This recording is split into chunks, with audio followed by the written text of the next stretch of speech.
And we are back with another episode of the 6 Yard Line podcast. I'm Sean, that's Noel. We're here to reminisce on another. Well, I guess it wasn't the greatest weekend for you. I can't complain on my team's results. But we won't be really discussing or dwelling on those two No, you know what though? games this weekend. I will say it was absolutely this is honestly one of the funnest weeks of the season, I think, to from a games point of view.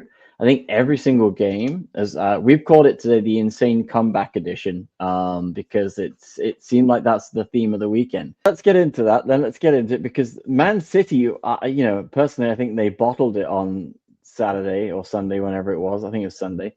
The days are blending together for me.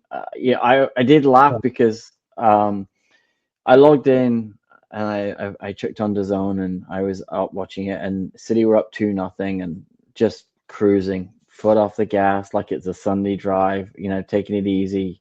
Didn't really have to get in second gear.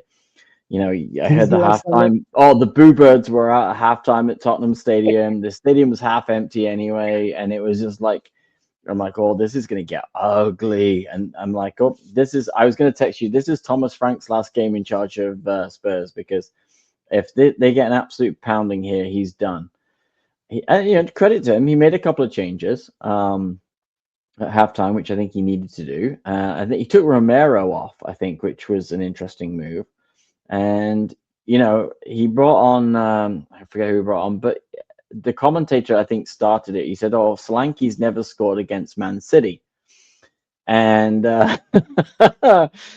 sure enough, he gets it. Now I am going to complain about their first goal because it's to me it's a VAR blunder again because I think new Manchester City player Mark Gahey was really, really, really aggrieved at the fact that Solanke essentially kicks through his leg, sweeps his leg, takes him off his feet, and then the ball goes into the net. And all VAR looked at was not the challenge that caused the goal, but they looked at if he was offside, and that was it. They never looked at the challenge. Everyone that watches that and looks at that, especially from a City point, and don't get me wrong, I have no love lost for City getting calls against them because they rarely do. But if you're Mark Gay and you watch that back, Solanke takes him out to score the goal, and it should be chalked off, but it doesn't. Spurs get the goal, and then suddenly it lifts the crowd, those that stayed, and again, they had City on the ropes for 20 minutes there. They really had City on the ropes. City had no answer. They had nothing they didn't know what to do. And then I think Guardiola made some changes and kind of slowly brought it back. But at that point, it was 2-2. And, Semenyo, again, was the best player on the pitch for City. I thought he was outstanding. But Spurs really could have won that game. And I think City really just bottled it. And in all honesty, they 2-0 up and were coasting. And then all of a sudden, they let Spurs back in and they never got control of the game again. But that's why I have to question, like, each week I look at the table and I'm like, all right, City, this is your opportunity to either keep with Arsenal or potentially, shrink that lead. And then they give you a game like this.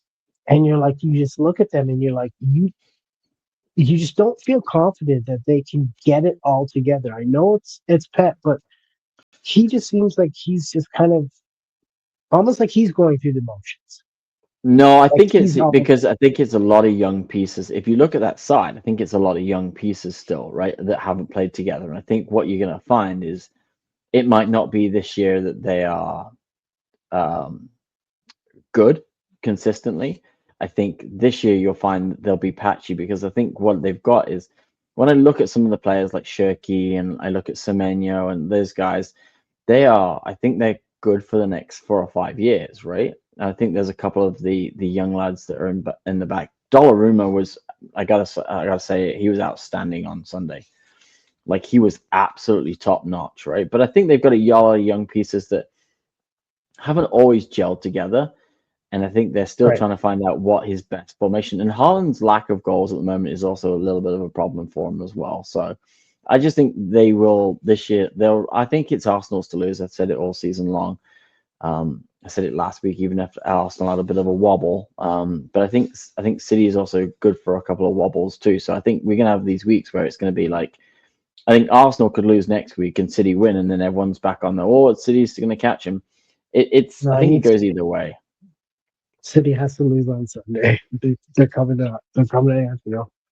Oh, they're gonna Anfield. Oh, okay, so there you go. So that's Sean hoping for that defeat. But no, I just think it was again. I don't you know me. I'm not too often cheering Tottenham, but I think they did put in a shift. I think that's probably the best 45 minutes of Thomas Frank football at Spurs this season. So and Well, they did a lot better than I thought they would because I thought they were going to get pumped 5-0 to be honest at halftime.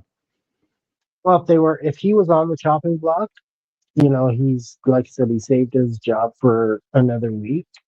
Although I just don't see Spurs making a change until the season's over, right? Yeah, He's gonna I don't sit you one see way that or the either. other, Yeah, I agree. right? I So, don't think it's going to change um, much. But I will say, Chubby Simons was very, very good on. I think that's again that I haven't seen a lot of him. He came in with a lot of hype and a lot of, Chelsea wanted him, City wanted him, and I didn't. All the games I've seen Spurs this year, they haven't really looked that great with him.